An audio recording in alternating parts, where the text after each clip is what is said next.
Good afternoon, all. I am Dr. Chioma Okeoma, Professor and Vice Chair of Research, Department of Pathology, Microbiology, and Immunology. It is my honor to serve as the Grand Marshal at the 165th Commencement Ceremony of New York Medical College. First, an important announcement for the safety and enjoyment of all. The Fire Marshal has the authority to halt the commencement if the aisles are obstructed. Please be advised, the aisles must remain clear. Do not approach the stage during the program to take photographs or videos. We have professional photographers for that purpose. If anyone tries to come down the aisle to take pictures or videos, obstructs the aisles, or engages in activities which violates the rules set forth by the Fire Marshal, the public safety officers will escort them out of the auditorium. Let's all enjoy today's commencement in safety. Thank you for your cooperation. Please remain standing until after the invocation. And at this time, I ask that you silence your cell phones and all electronic devices.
Revered members of the clergy, Chancellor Halperin, deans, officers, and faculty, the candidates are in their places. The New York Medical College commencement is now in session. Rabbi Baruch Fogel will offer the invocation.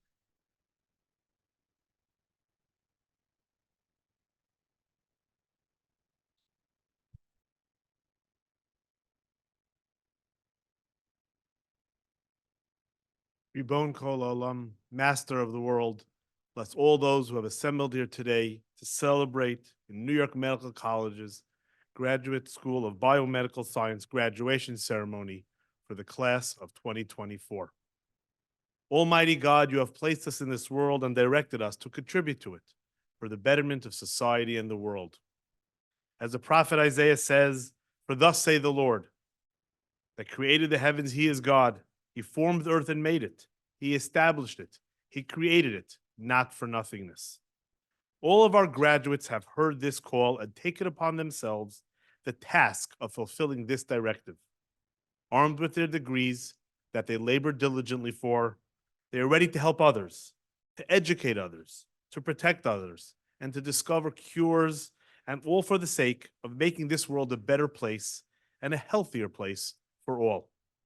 At this auspicious occasion, we pray to you, Kael Elyon, Almighty God, give strength, courage, and fortitude to these women and men who now move forward into the great world and begin their careers of service to humanity.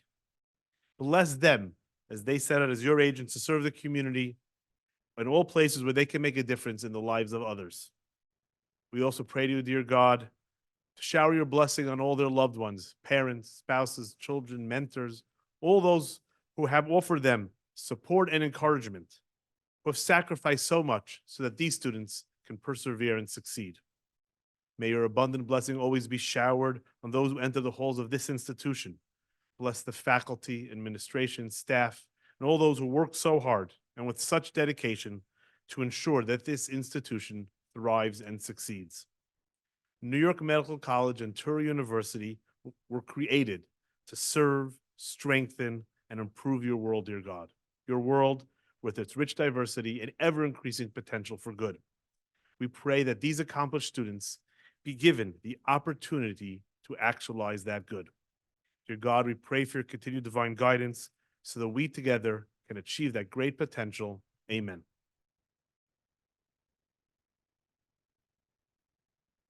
Thank you, Rabbi Fogel. You may be seated.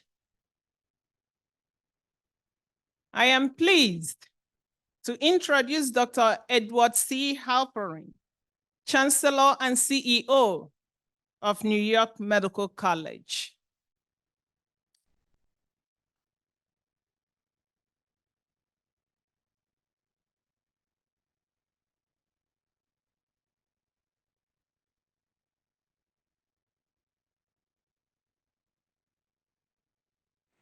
Honored guests, members of the administration, members of the faculty, families and friends, on behalf of the Board of Trustees of the college and of the administration, I am pleased to welcome you to this commencement exercise and to our campus.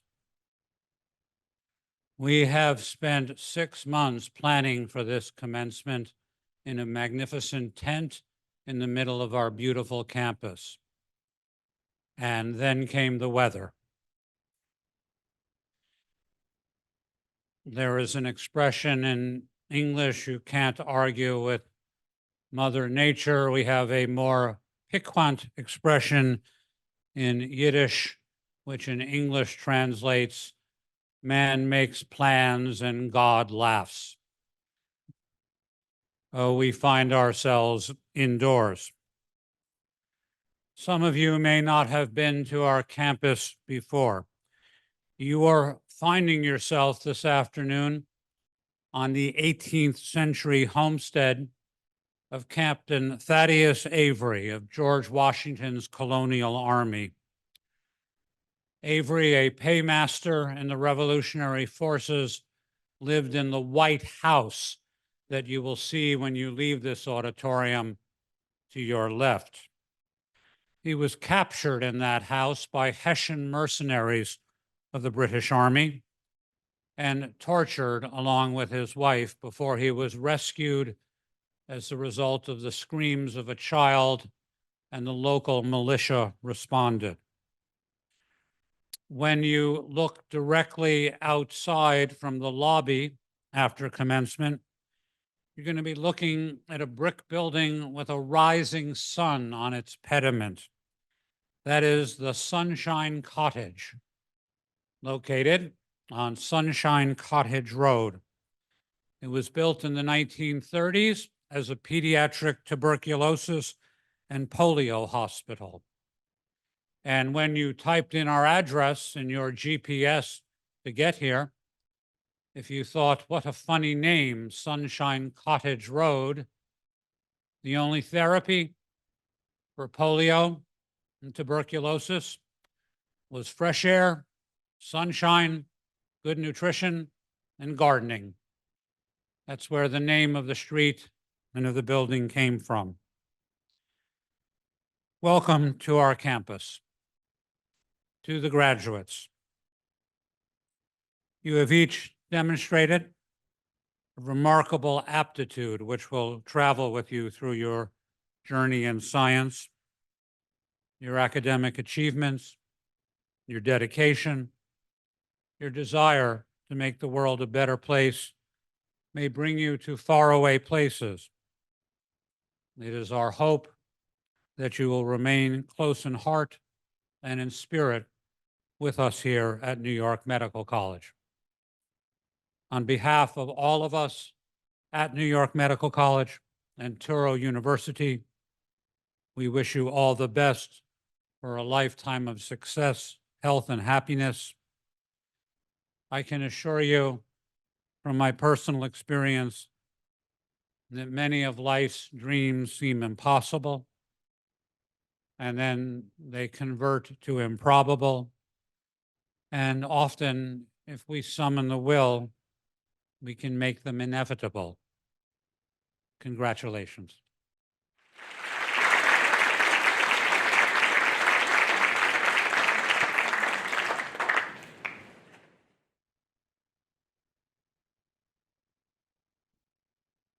Thank you, Dr. Halperin. Now I would like to invite Dr. Mariana Holtz to the stadium to present the awards.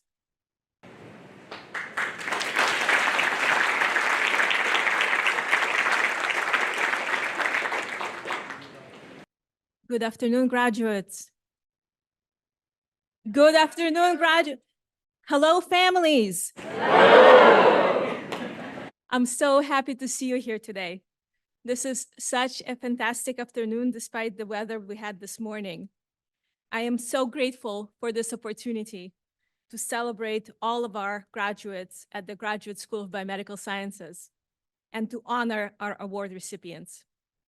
I want to thank you for joining us and to recognize the achievements of all of you graduates who are with us today. You have each completed the program with rigorous requirements for graduation, including demanding coursework. You performed original research and written an extensive paper, a master's literature review, a master's thesis, or doctoral dissertation, held to high standards of research methods and originality. Congratulations on achieving this important milestone. Thank you for joining our community and for your contributions. We wish you a fulfilling career in science and in health professions. And we want to make sure that you stay deeply engaged with the world around you.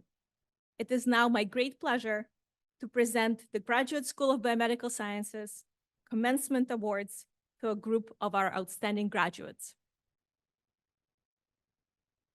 The first award is the Martha Lucas Pate PhD Award, established by the Board of Trustees in memory of Martha Lucas Pate PhD, trustee of the college. This award is given annually to a graduate student in the biomedical sciences who has demonstrated academic excellence and leadership in social and humane concerns in medicine, science, or health. And this year's recipient is Michelle Carnaza, PhD.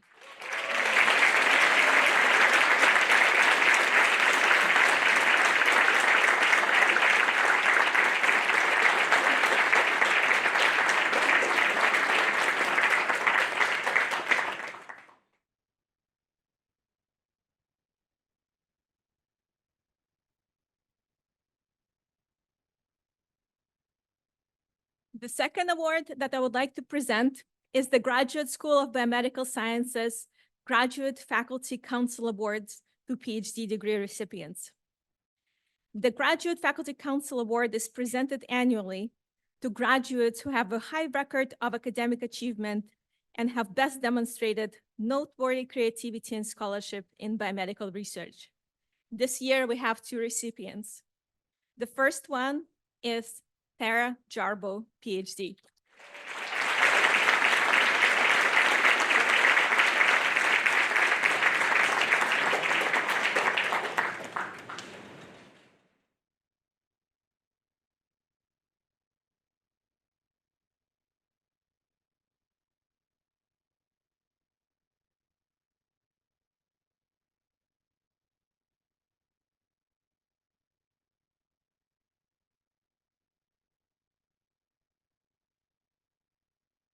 And the second recipient of the Graduate Faculty Council Award is Arak Stanelian, PhD.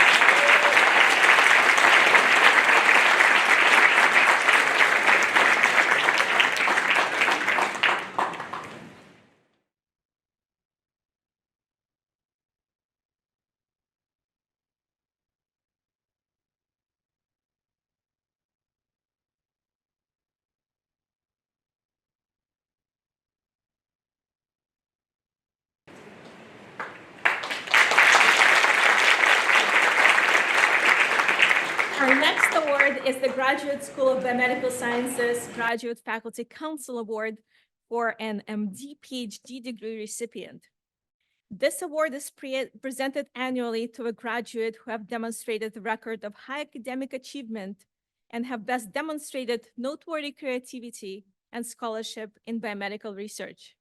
And this year's recipient is Kaladu Suba, MD PhD.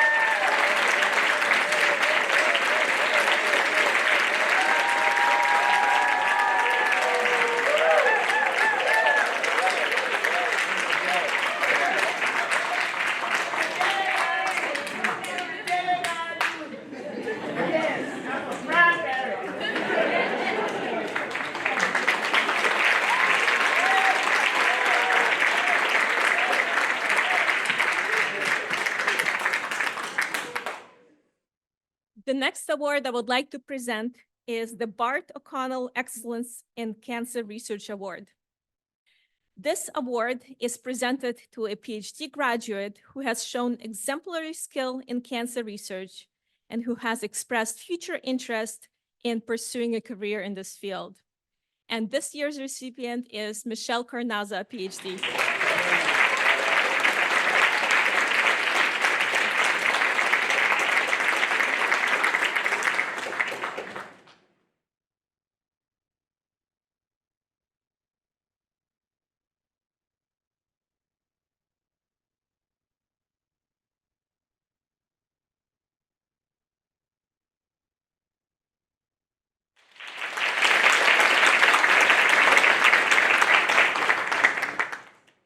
Our next series of awards recognizes Graduate School of Biomedical Sciences Graduate Faculty Council Awards to master's degree recipients. These awards are presented to master's graduates who have a record of high academic achievement and have demonstrated excellence in scientific writing, critical analysis, and scholarship. And we have two awardees who have been recognized for their excellent literature review. The first award recipient is Megan Geary.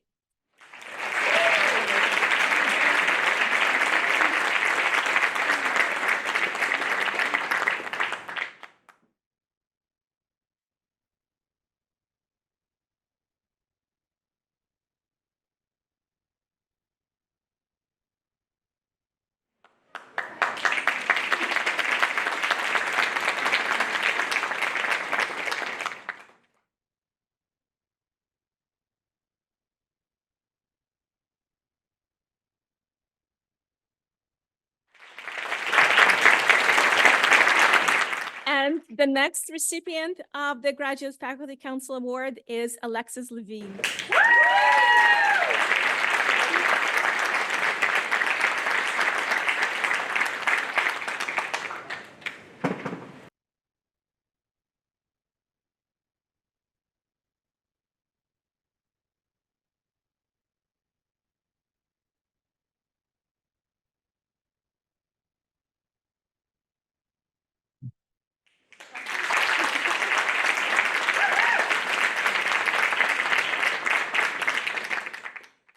Our next award is the Graduate School of Biomedical Sciences Community Service Award. This award is presented to a graduate student in the Master of Science program who has achieved academic excellence and best exhibited the qualities of collegiality, generosity of spirit, and concern for the well-being of others, or by his or her unselfish efforts on behalf of fellow students, the college community, or the greater community outside of the college. And this year's recipient is Christopher Liu.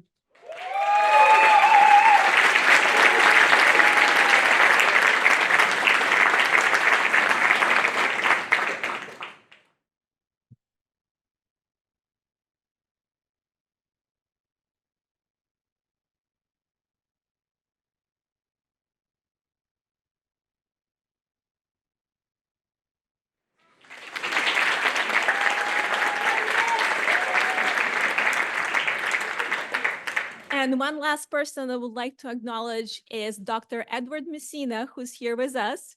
Dr. Messina graduated in the first class of our PhD students many years ago, and he remained a valuable member of our community for all of these years.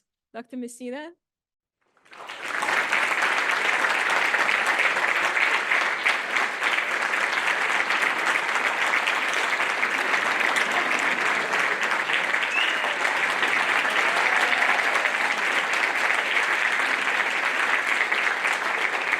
Congratulations to all awardees.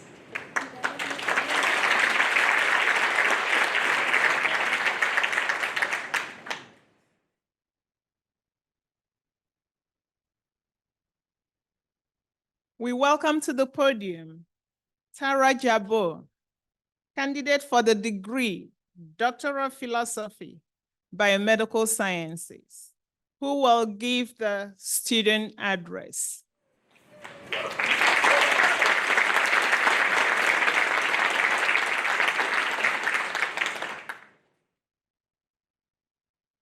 Thank you, Dr. Okioma. Good afternoon, faculty, staff, fellow graduates, and families. It's really a pleasure to be joining you all on this exciting day. I'm Tara Jarbo, a graduate of the PhD program in microbiology and immunology. So since a very young age, I've always possessed three very major passions: a love for reading, for scientific exploration, and for ballet.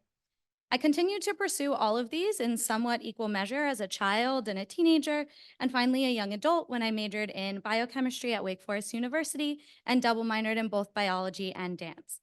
Upon receiving my Bachelor's of Science degree, I knew there was a finite window in which I could pursue ballet both physically and be able to excel at a high level. And so I danced with a professional contemporary ballet company out of college for 5 years and also served as a rehearsal director for that company. During that time, I learned some really important lessons that have served me well as a scientist. One is that there's never a wrong time to pursue something that brings you joy and inspires you. Two, that hard work and commitment to your craft are always worthwhile.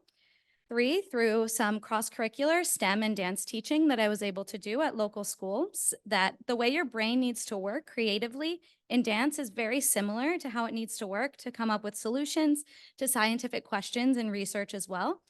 And four, that I'm tremendously passionate about teaching and sharing the knowledge that I gain with others, which brings me to my time here at New York Medical College.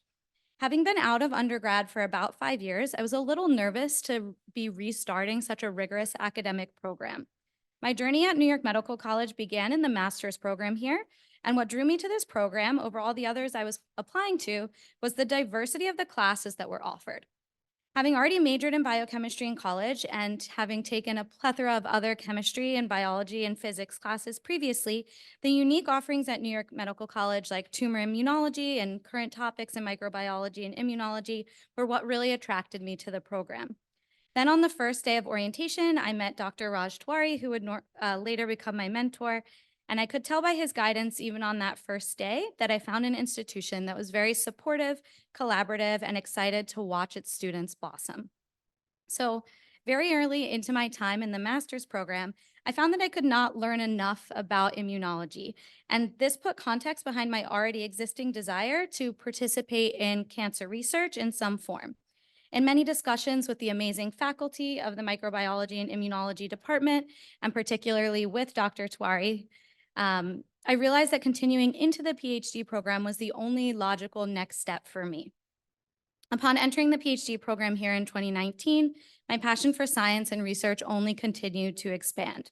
I was able to begin my dissertation research project, which really propelled me forward into a place where I needed to figure out how to ask the right scientific questions and what would need to be done in the lab to get towards those answers. In my training here, I learned that it's good I enjoy reading so much because it's essential to always continue reading what's new in the field and all the foundations behind the field as well. I learned that my ability to work improvisationally from my dance training serves me well when needing to redesign experiments for the second, third, or even fourth time without getting discouraged. And I've also learned the beauty that exists from what other people with different perspectives than you are able to bring to your work through collaboration. And being a smaller institution, I've been so blown away by how collaborative everyone is here at New York Medical College. It's been the knowledge brought to me by my mentors, my committee members, my other lab members, my peers, and many of the faculty at some point or another that's truly allowed my research to take off. My time here showed me how much value there is in fostering a collaborative scientific community that strives at its core to benefit those who are needing this research. And I know that this is something that will stay with me throughout my career, whatever is next. As I've spent so much time in the past weeks and today ruminating on my passions and the lessons that I've learned here at New York Medical College, I'm reminded how every single one of the graduates today have their own unique passions that they're pursuing as well, and the different directions we all came from are converging here at this moment in time, as well as the different ways we'll all branch away from this joint place later on. I want to offer my most enthusiastic congratulations to all my fellow graduates in the master's and PhD program.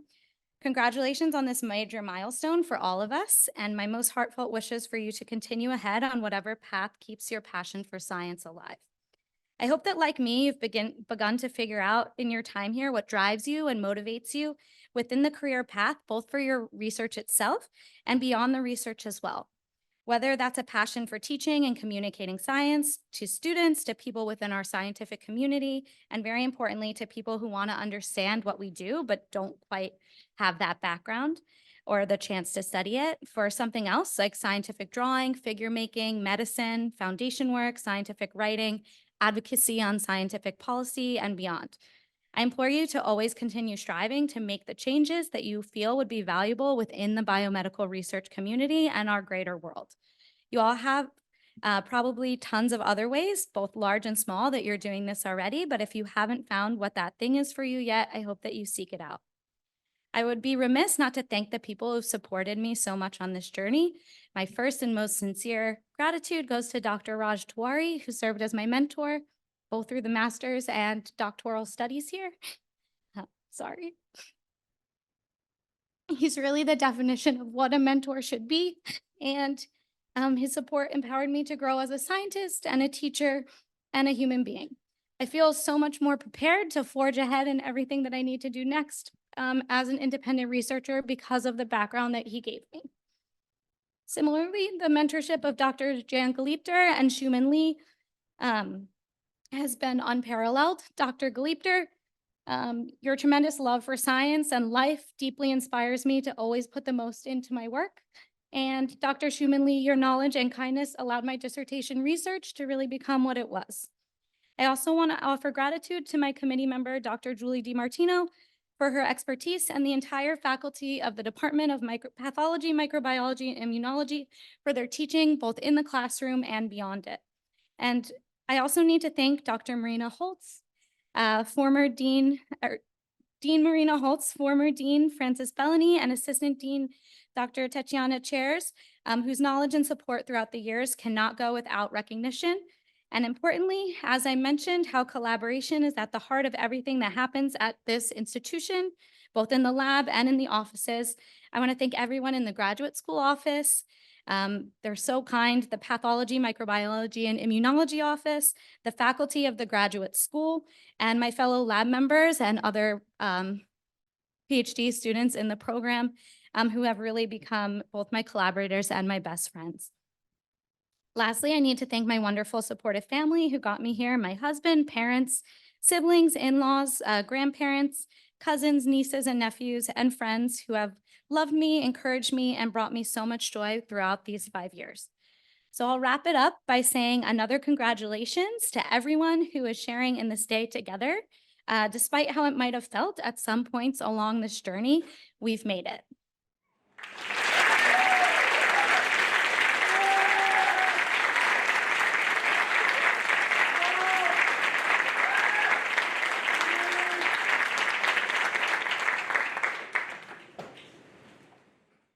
Thank you, Tara. I'd like to invite to the podium Dr. Edward C. Halperin, Chancellor, who will now present an honorary degree. Will one of the designated escorts for the awarding of the honorary degree, Ms. Faye Seltzer, please take the hood?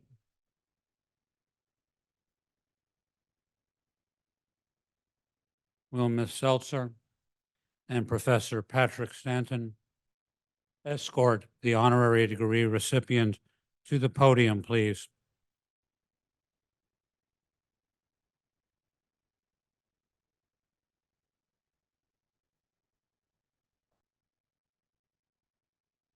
Over there.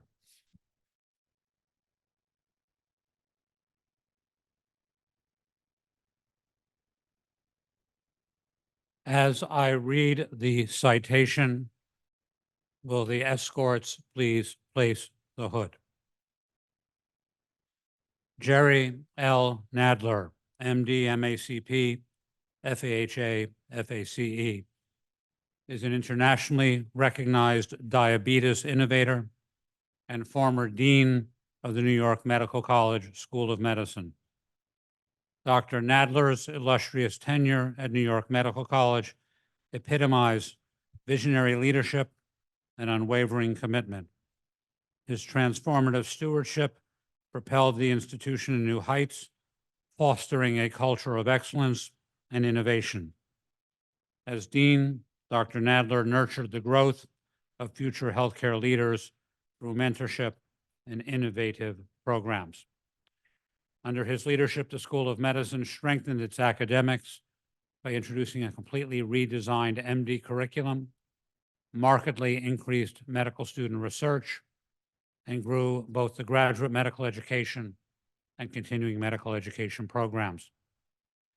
As a luminary in the field of diabetes research, Dr. Nadler's pioneering contributions focused on understanding cardiovascular complications of diabetes and obesity, and understanding the inflammatory damage to pancreatic islets, insulin resistance, and arterial sclerosis. His groundbreaking discoveries have revolutionized the understanding and treatment of diabetes, offering hope to millions worldwide.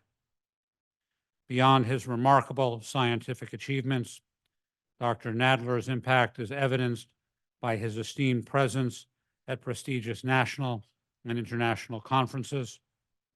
His advocacy for diabetes research and service on grant review committees exemplifies his unwavering dedication to advancing diabetes research and treatment.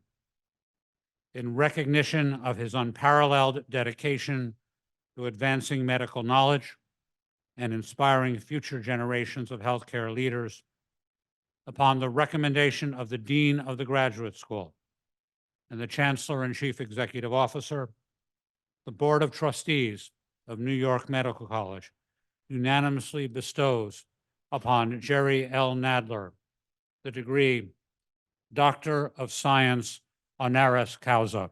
Congratulations.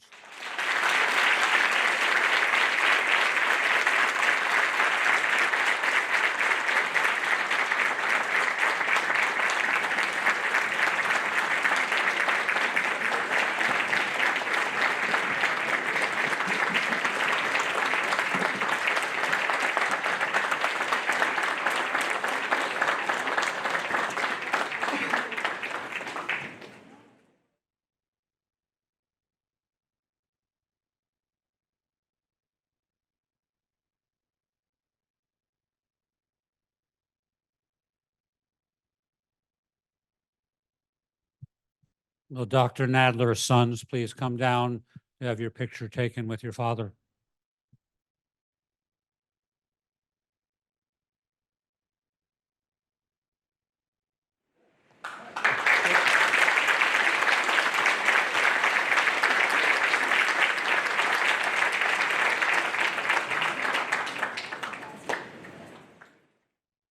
Ladies and gentlemen, when you leave this afternoon, perhaps as you're walking back to your cars, if you look to your right near the Sunshine Cottage, you'll see a pollinator garden designed for monarch butterflies.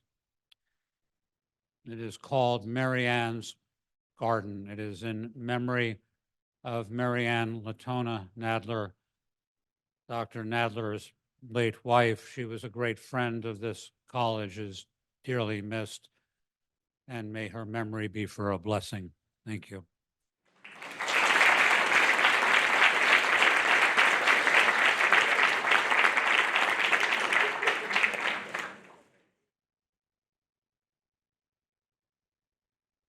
I would like to invite Dean Mariana Holtz to the podium to introduce our 2024 commencement speaker.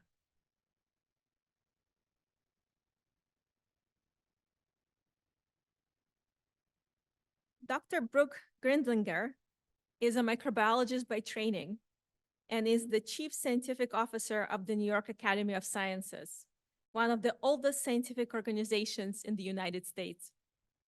Dedicated to amplifying the positive impact of science on people and our planet, she leads the development, growth, and excellence of scientific aspects of the Academy's portfolio of programs, products, and initiatives, spanning scientific and educational conferences and courses, fellowship and prize programs, and public-private partnerships across the life and physical sciences, the social sciences, nutrition, artificial intelligence, computer science, and sustainability. In her role as Chief Scientific Officer, Dr. Grindlinger fosters collaborations among stakeholders in academia, industry, government, and the public sector. Her efforts are focused on catalyzing advances in science, medicine, engineering, and innovation to benefit and educate society.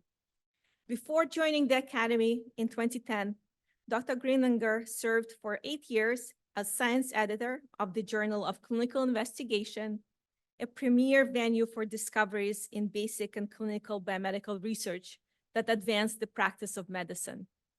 An experienced moderator, commentator, and host, Dr. Grindlinger has spoken to over 10,000 people at colleges, conferences, events, and corporations.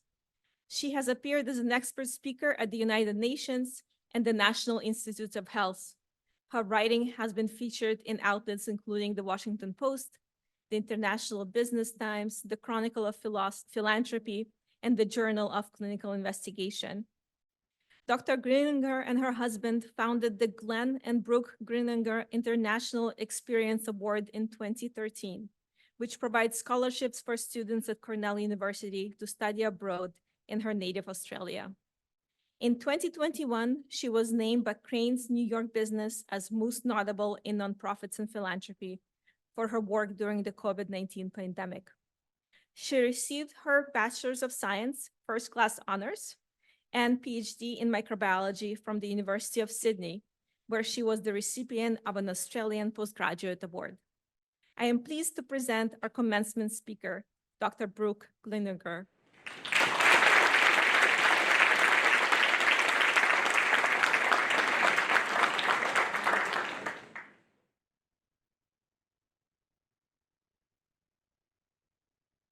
Dean Holtz, thank you so much for that very kind introduction.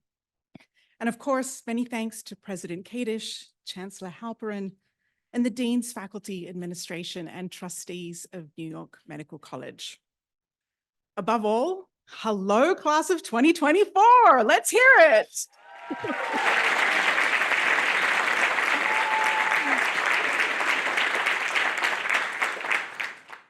I can't think of a better way to begin a speech to students who are earning their degrees in the health sciences than with a relevant and fun medical fact.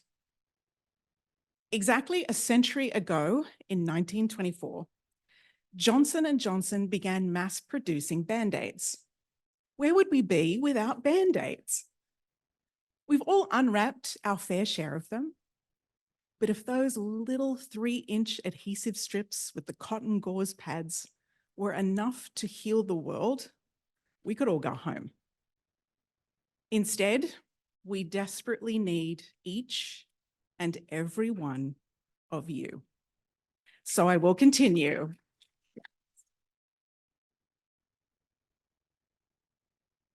In preparation for today, I've been thinking about my trajectory as a scientist. I'll rewind for a moment to my undergraduate years at the University of Sydney in the 1990s. During my studies in science, my fascination with microbiology was ignited during an early morning lecture, infamous for its stomach-turning content. We were advised to skip breakfast if we planned to attend. A 50-minute slideshow vividly illustrating the devastating impact that bacteria, viruses, and parasites can have on the human body, from cholera to Ebola to tapeworms. But instead of being grossed out, to put it in teenage terms, I left that lecture in a state of wonder, pondering how, given all of the organisms that are around us, on us, and in us, we live in this delicate balance between health and disease and wake up essentially healthy every day. That curiosity led me to study the organism responsible for the world's deadliest infectious disease, tuberculosis. Sunshine and gardening was not cutting it. Class of 2024, here you sit with your knowledge, your expertise, and your plans for the future. You've studied biochemistry, mammalian physiology, cell biology, microbiology, immunology, pharmacology, and pathology. You clearly have all of the ologies covered. You may be headed to medical school, nursing school, or dental school, or pharma. And if you haven't just earned your PhD, maybe that still lies ahead. Whichever scenario is true for you, here's the good news. As of today, you stand acknowledged as an expert in your chosen field. You've diligently mastered the fundamentals, but now the true quest begins. I challenge you to take that knowledge and pursue answers to the unknown. Ask yourselves, what problem will I solve? What new technology will I design? What new cure might I develop? How will I bring the power of science to bear on the most urgent challenges facing our world today? These questions aren't just worth asking, they're imperative. Your future efforts, ideas, and innovations hold the power to shape the course of history and safeguard the integrity of science for generations to come. Here's a sobering point. At an increasing and alarming frequency, we are seeing the very value of science come under attack. And because you embody the value of science by virtue of your education, this can feel quite personal.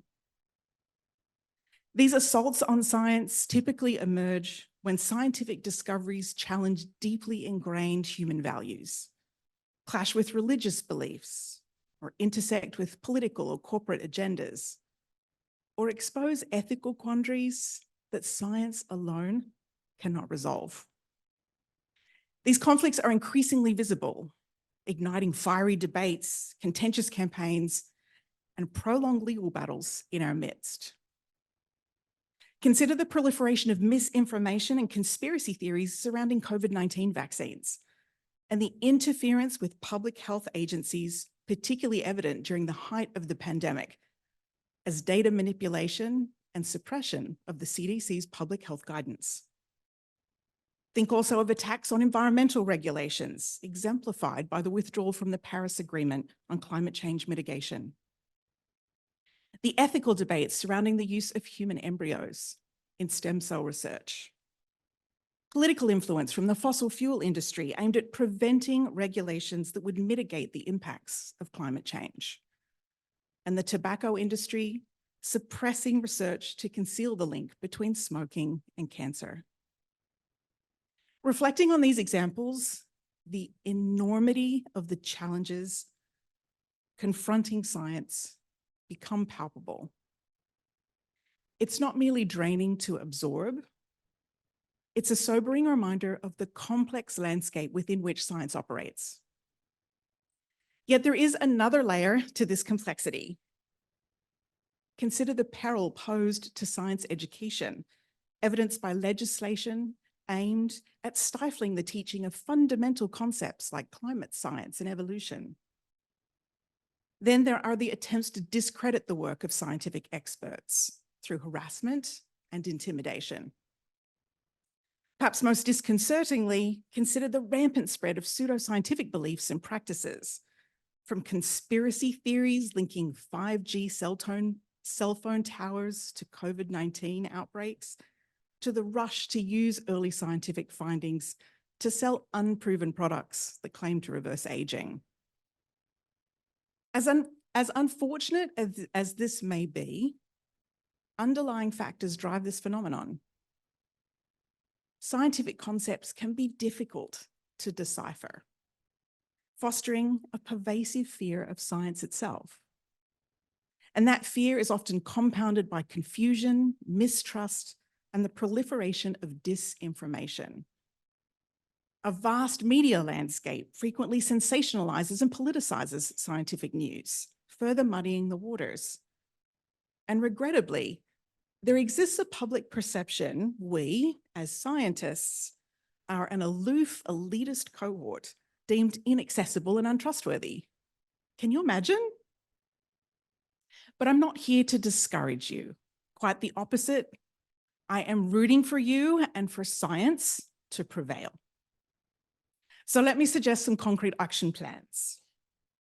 And while it's commendable for any one of you to consider adding these tasks to your to-do list, individual efforts alone won't yield significant outcomes. We need you as a unified force to commit to the following. Lead by example. Apply your knowledge ethically and based on evidence. Maintain rigor. Ground your work on clear, concise facts and robust data. Actively engage. Participate in forums and social media and connect with journalists to help combat misinformation. Don't just read it and weep. Humanize science. Highlight the people behind the process. Promote scientific literacy. Engage in outreach efforts to broad audiences to enhance their understanding and appreciation of science. Foster diversity. Recruit and showcase scientists from diverse backgrounds. And build trust. Engage with religious and civic leaders and talk to them about the impact of scientific findings on public health, on the economy, and other areas of concern. And appeal to shared values wherever possible. It's no small feat, I know, but you are now graduates of New York Medical College. So I know that you are more than capable of rising to this challenge. Here's another story that may illuminate what we are facing. My first job after leaving academia was as the science editor for the Journal of Clinical Investigation, a prestigious publication renowned for its contributions to medical research. I was ready to step away from bench research, but I wasn't quite sure where to go next. Landing that role was a rewarding pivot. After focusing for years on tuberculosis, I had to become fluent in the scientific underpinnings of human health and a broad spectrum of many different diseases. During my time at the journal, we published a research study in mice showing that the administration of the active ingredient in marijuana either prevented or caused early attachment of embryos in the uterus of the mice. It's a process known as implantation and often considered the first stage of pregnancy. Now, rather than responsibly reporting that marijuana use could lead to ectopic pregnancy or impaired fertility, if this result was also found to hold true in humans, one popular science magazine instead chose to paint marijuana as an effective method of birth control, running with the headline, and I quote, "Using cannabis around the time of conception can prevent pregnancy." Need I say that this was wholly and completely irresponsible reporting of scientific misinformation? For the benefit of all of you, proud parents and eager graduates alike, using cannabis around the time of sex will not prevent pregnancy. So in the spirit of do not try this at home, please stick to the tried and true methods of birth control. This brings me to a pressing question. How do we address scientific illiteracy and broader societal illiteracy as a whole? A 2017 report from the Pew Research Center reported that half of all adults in America are simply uninterested in science news. Why? Well, common refrains include, we're too busy to keep up with science, and it's too hard to understand. 1 out of 3 adults actively gets their science news from family, friends, and acquaintances, otherwise known as unqualified sources. This isn't exactly uplifting news. Here we are at a time when public debates on science-related policy issues, from global climate change to genetically engineered foods, demand our attention. And instead, most people are shying away. On the plus side, social media has increased the accessibility of scientific information. Platforms like Facebook, X, Instagram, science blogs, and YouTubes have made it easier for scientists to share their expertise with audiences directly and more broadly than ever before. And with that democratization of information, suddenly, non-scientists have unprecedented access to resources that can boost their scientific literacy. And with increased engagement, a global audience of learners is being nurtured. Still, as you know, social media is a noisy, often untamed information landscape. And that's created a fresh set of challenges to distinguish, particularly the spread of misinformation. The ease of sharing content makes it hard, if not impossible, to distinguish fact from fiction, credible from the unreliable. In a 2017 report by the National Academies, more than half of all Americans rely on search engines for their news on science and technology. 40% get their scoop from Facebook. However, returning to the Pew Center report, more than half of adult social media users mostly distrust the posts they see about science. Not an easy battle to wage or to win.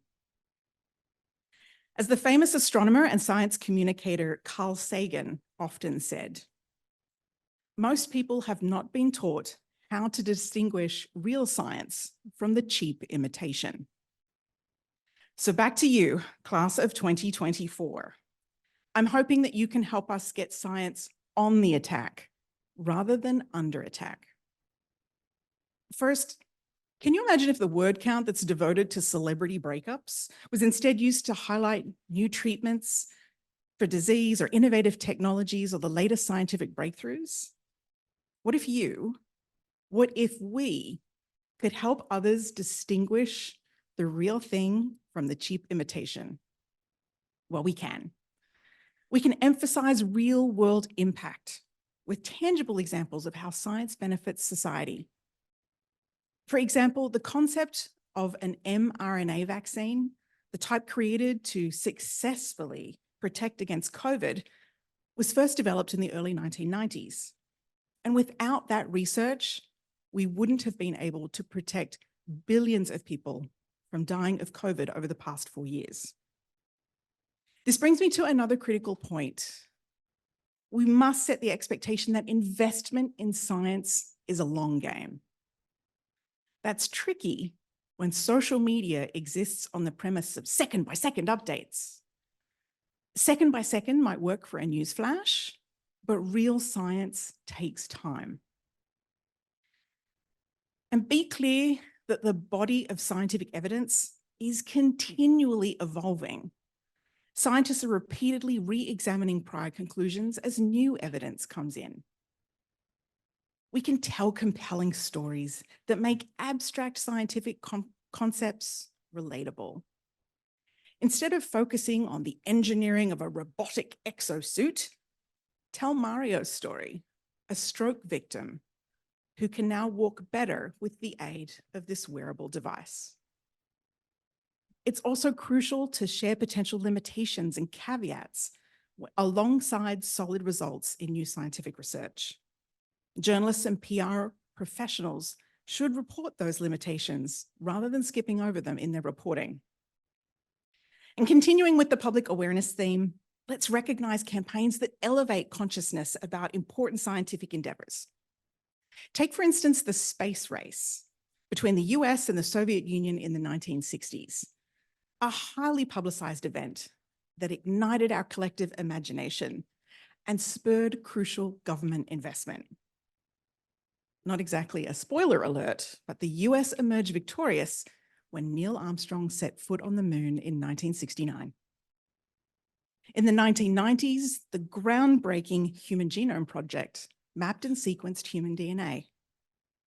Recently, a surge in public awareness around climate change has spurred investment into research in renewable energy and sustainable agriculture. And finally, let's put a human face on science to demystify the mysterious. From tuning in to Bill Nye the Science Guy, to celebrating figures like physician and astronaut Mae Jemison, the first African-American woman to travel into space, who is featured in the Women of NASA Lego set, which I proudly own. Now, if you'll indulge me just a few more minutes, I would like to speak to the female identifying graduates here today. New York Medical College has always championed women, graduating many notable firsts. Emily Howard Jennings Stowe, class of 1867, the first Canadian woman to practice medicine in Canada. Susan McKinney Stewart, class of 1870, the first female African-American physician in New York State. Myra Adele Logan, class of 1933, the first woman to perform open heart surgery. Just a handful of the many reasons to be proud of this institution. But to continue to make progress, we must be vigilant. Over my 14-year tenure at the New York Academy of Sciences, I've steadily ascended the ranks by taking decisive action. In 2016, no chief scientific officer position existed within the Academy. So I followed sage advice and became my own best advocate. I proposed consolidating 2 significant business units under my leadership and advocated for the creation of the chief scientific officer role during this transition. Securing this advancement was not without its challenges, but through unwavering determination, I succeeded. I dared to ask for what I wanted, and now I proudly hold the position of CSO. Today, it's wonderful to look out and see so many of you here. During my years in college and graduate school, there were no women lecturers or women leading research labs in my field. Without women role models and mentors, it was challenging for me to even begin to envision a future for myself as a woman in science. I didn't have the inside scoop on alternative careers for PhD scientists beyond the lab. I wondered and I worried, if I didn't pursue a traditional academic career, would I still be a real scientist? So what did I do? For one, I went from specialist to generalist because being more versatile meant greater opportunities.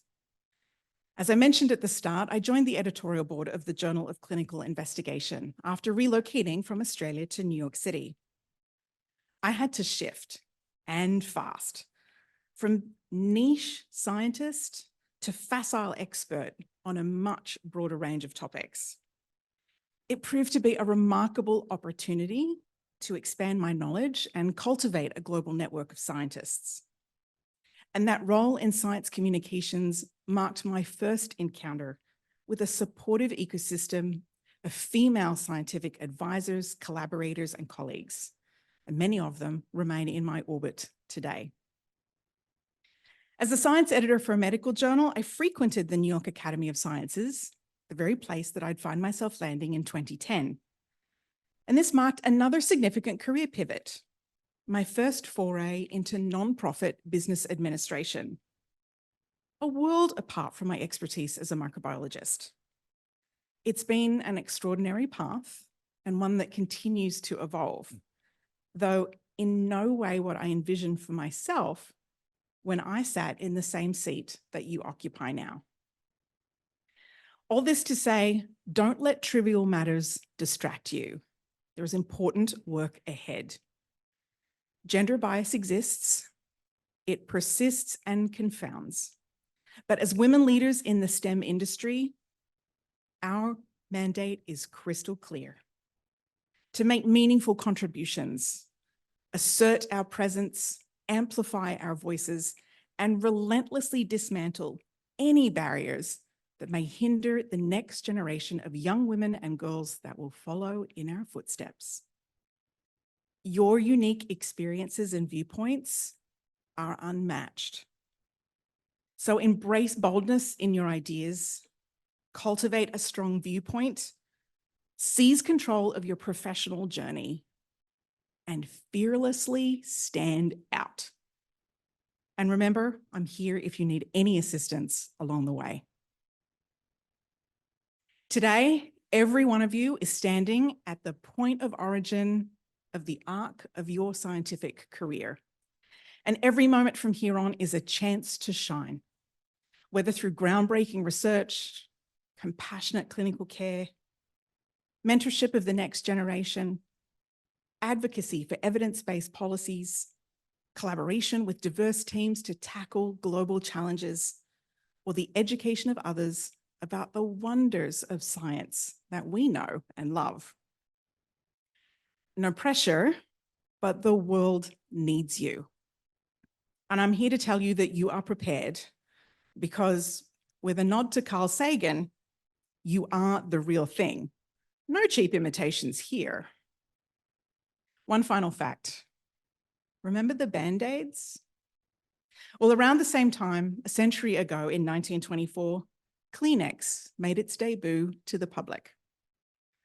According to the latest scientific evidence and thorough commencement research, now is the perfect moment to grab your Kleenex and indulge in a joyful cry. I'm so very excited for all that lies ahead and extend to you my most heartfelt congratulations. Thank you.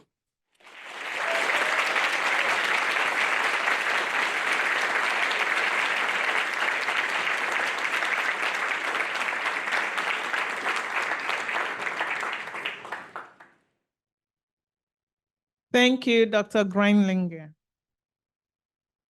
I call upon Dr. Marina Holtz, Dean, Graduate School of Biomedical Sciences, to present her class of 2024.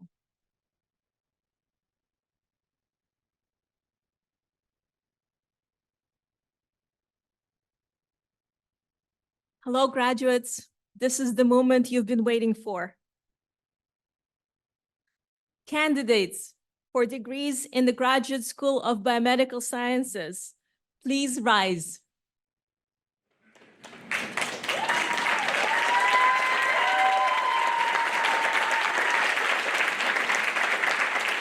I have the honor of presenting the candidates for the degree of Master of Science and Doctor of Philosophy.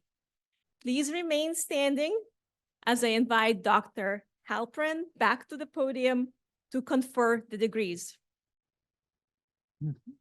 In the history of academics, there are degrees which date from medieval times, and there are many modern degrees.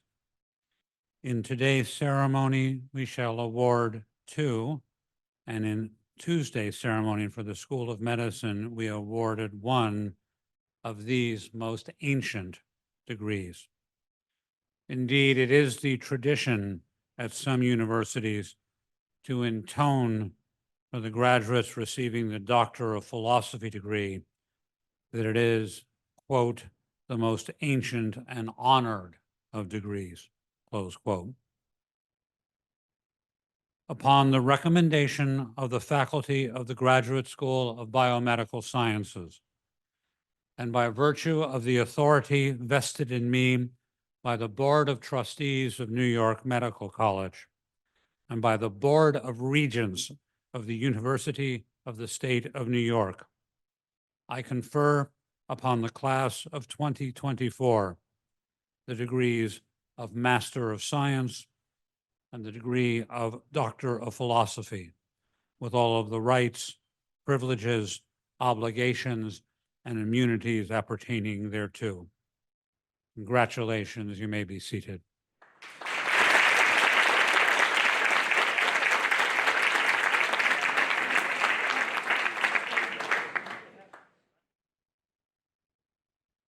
Korbu Bode Sherpa.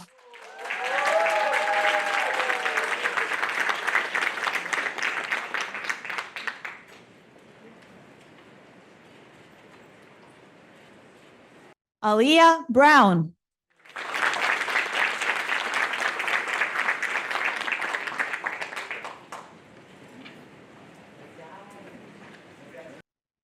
Rania Hatap.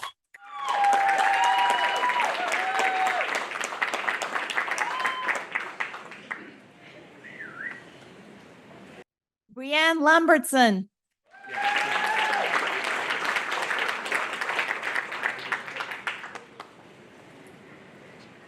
Kenya Lonesome.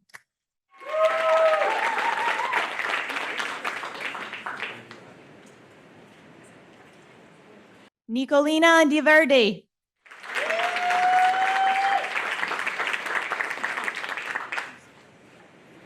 Timothy Cervera.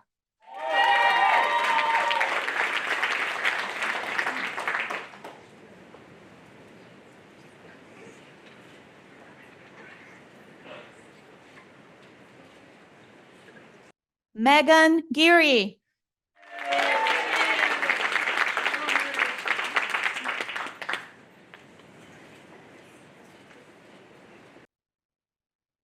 Alexis Levine.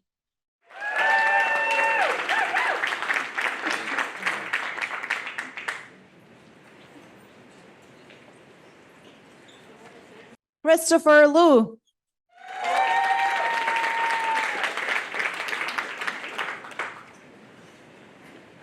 Nicole Pioli.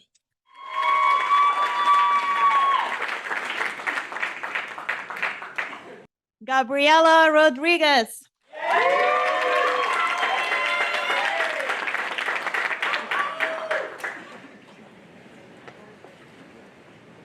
Eduardo Sanchez Valle.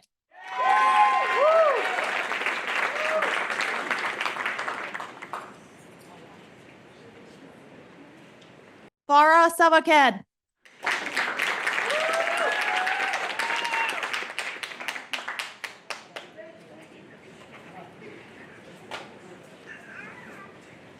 Sarah Sonmes.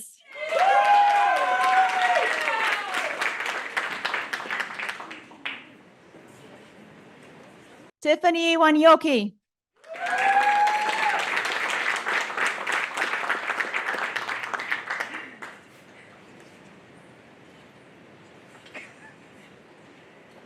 Galado Suba.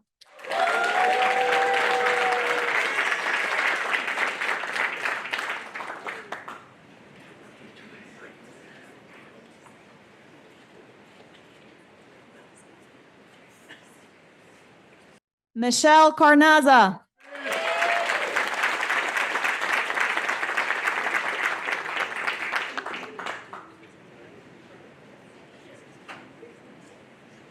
Tara Jarbo.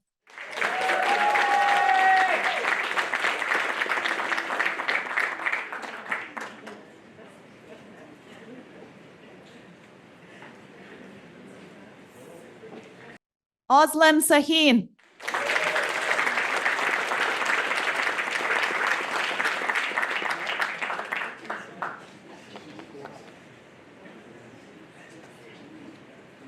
Arax Danilian.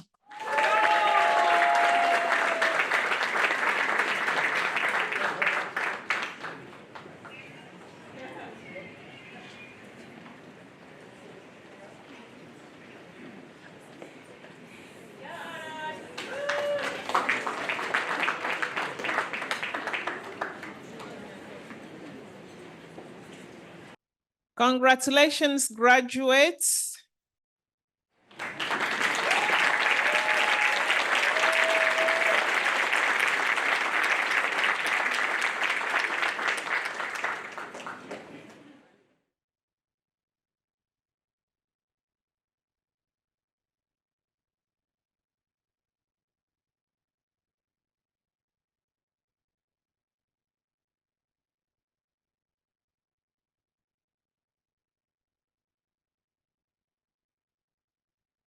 I invite Dr. Halperin back to the podium for the concluding charge to the graduates. Graduates, may I offer you the opportunity to stand and face your family and friends and loved ones and offer your thanks to them with a round of applause.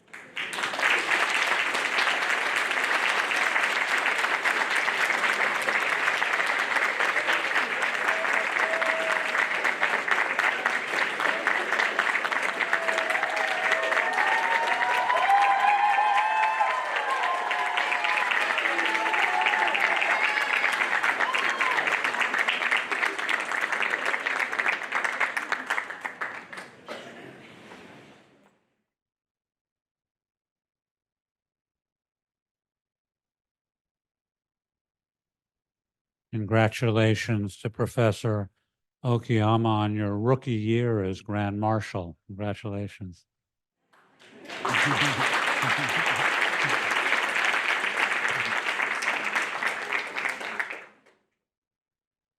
Ladies and gentlemen, commencement exercises don't just happen.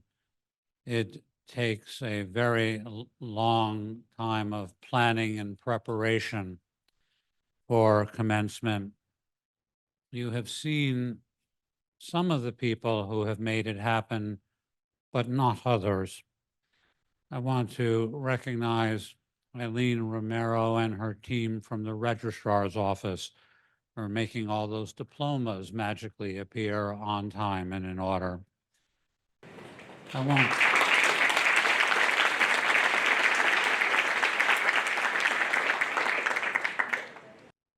You can see Michael Frankfurter and Juan Castro and Michael Cotter, who made sure that all these microphones and video cameras and jumbotrons work. The gentlemen and ladies of the IT department, thank you.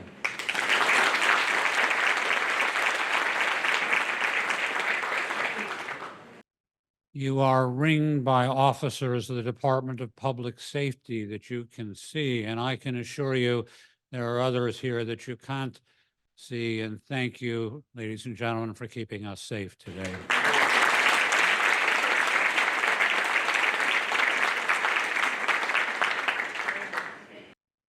want to thank Professor Jan Galiepter and the faculty committee on commencement for their role in planning today's activities. Thank you.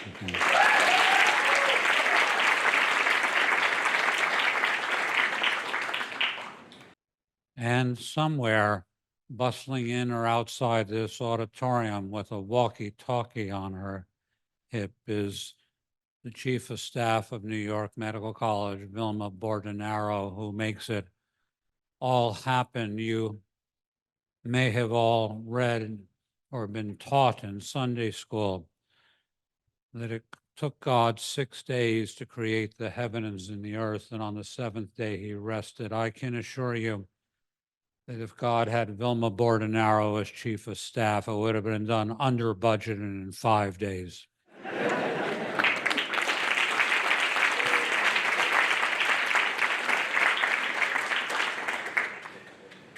Ladies and gentlemen, if you had my job and had been watching the news and reading the newspapers over the last month regarding events on United States university campuses, you probably, like me, would have faced the prospect of commencement with great trepidation. But I have been the chancellor of New York Medical College for 12 years.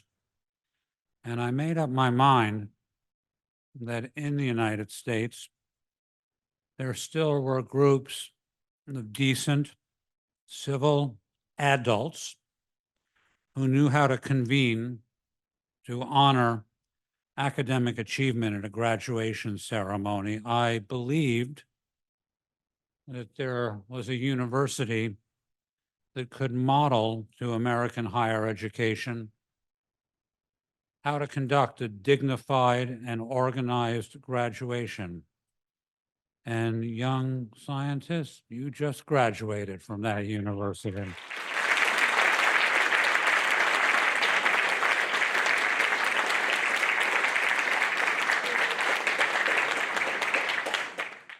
Ladies and gentlemen, thank you for proving that my hopes in that regard were justified.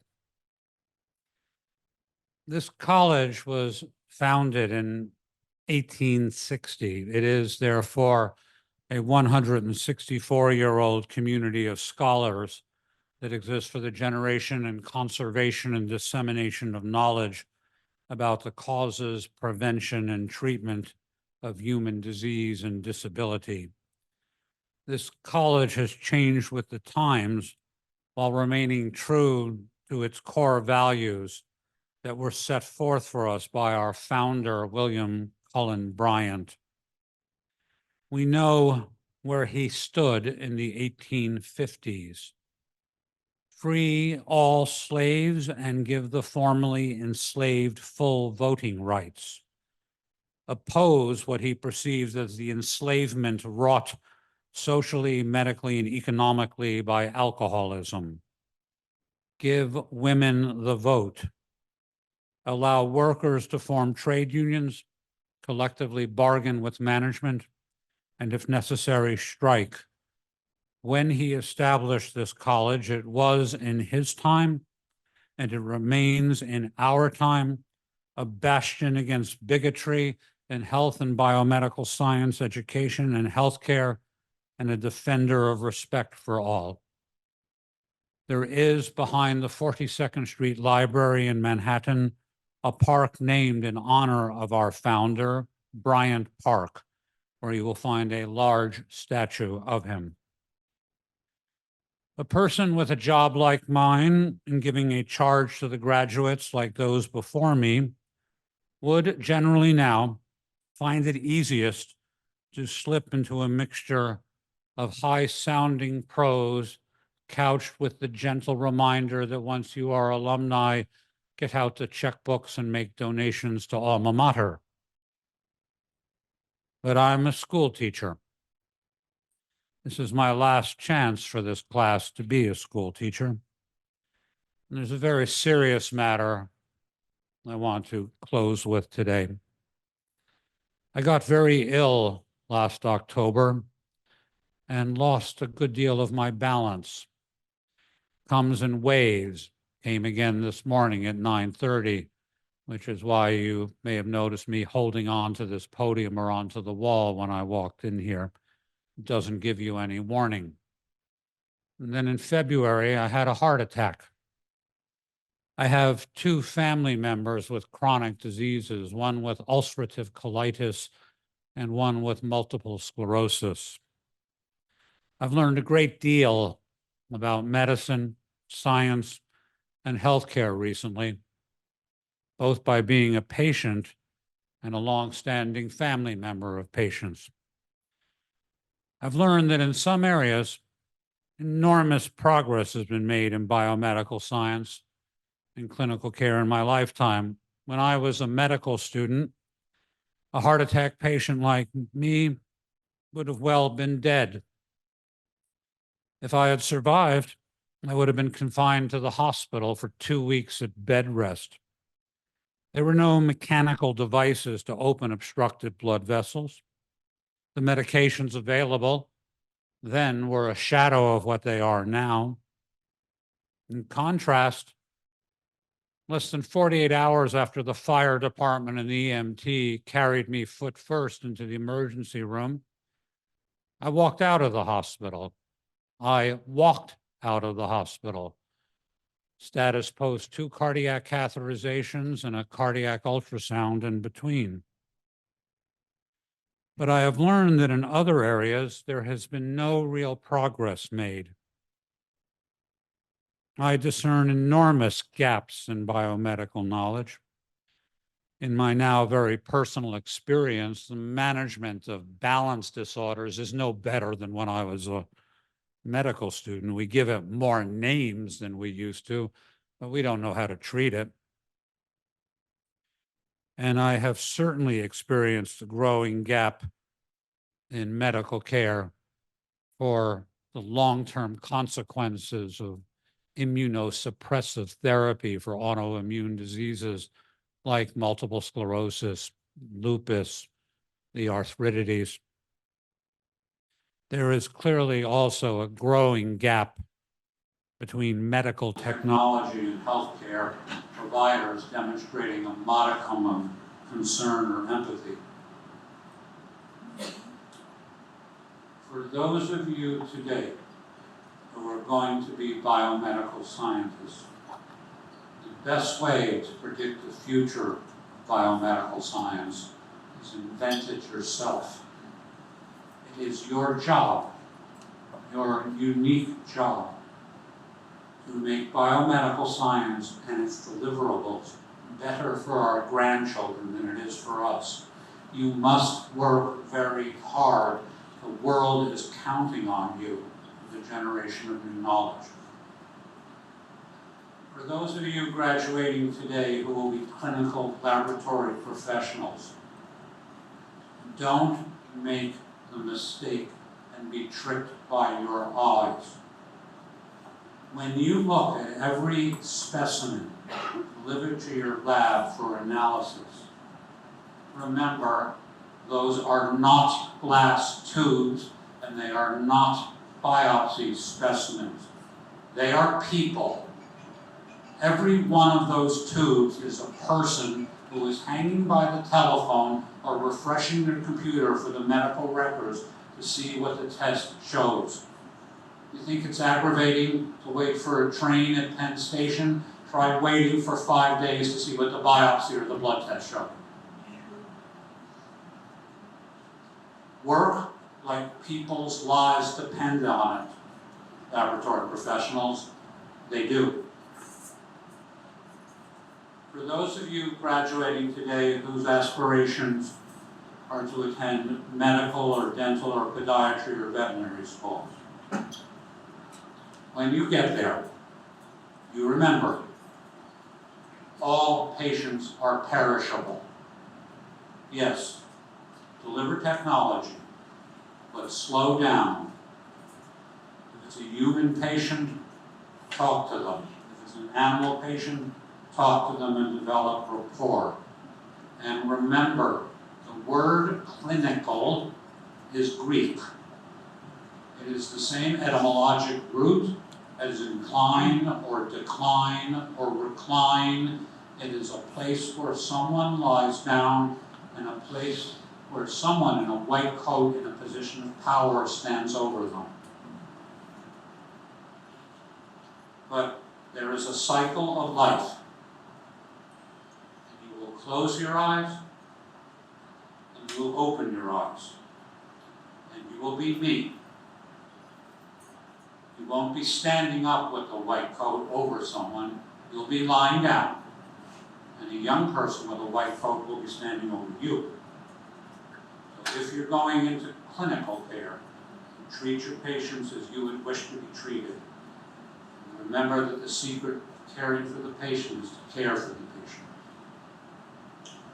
For those of you graduating today who are entering the biomedical device and or pharmaceutical industries, you remember, it's about patience and ethical conduct first, profits second.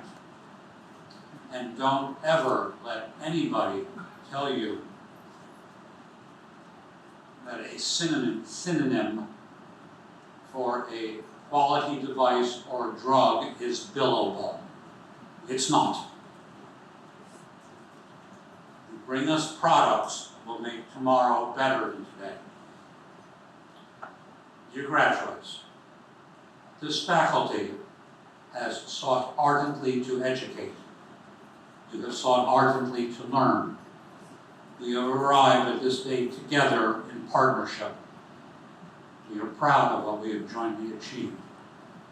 While you have been with us, we have striven to impart both values and knowledge, because true wisdom only occurs at the confluence of values and knowledge.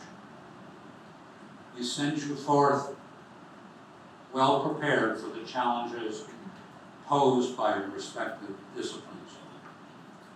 As you go forward, I charge you to commit yourselves to the highest professional and ethical standards, to render to each person the agency and dignity that is rightfully theirs, to each remember that you are stewards of the connected human family, to be compassionate to those in need, and to remember with pride this college, New York Medical College, as we shall proudly remember you. I wish you Godspeed on your journey, young graduates.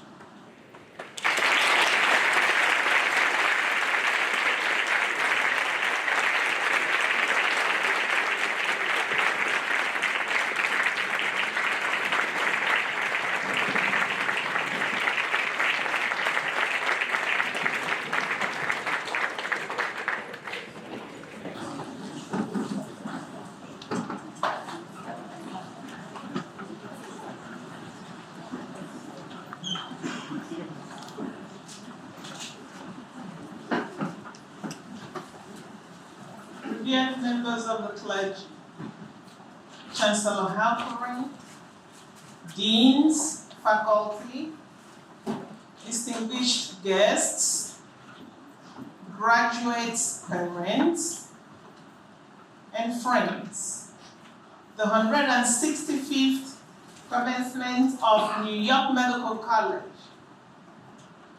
is concluded. Yes, 165th in 164 years. We had a double commencement in 1975. Please remain in your seats until the stage party, the faculty and graduates have completed the recessional. Congratulations and best wishes. Have a wonderful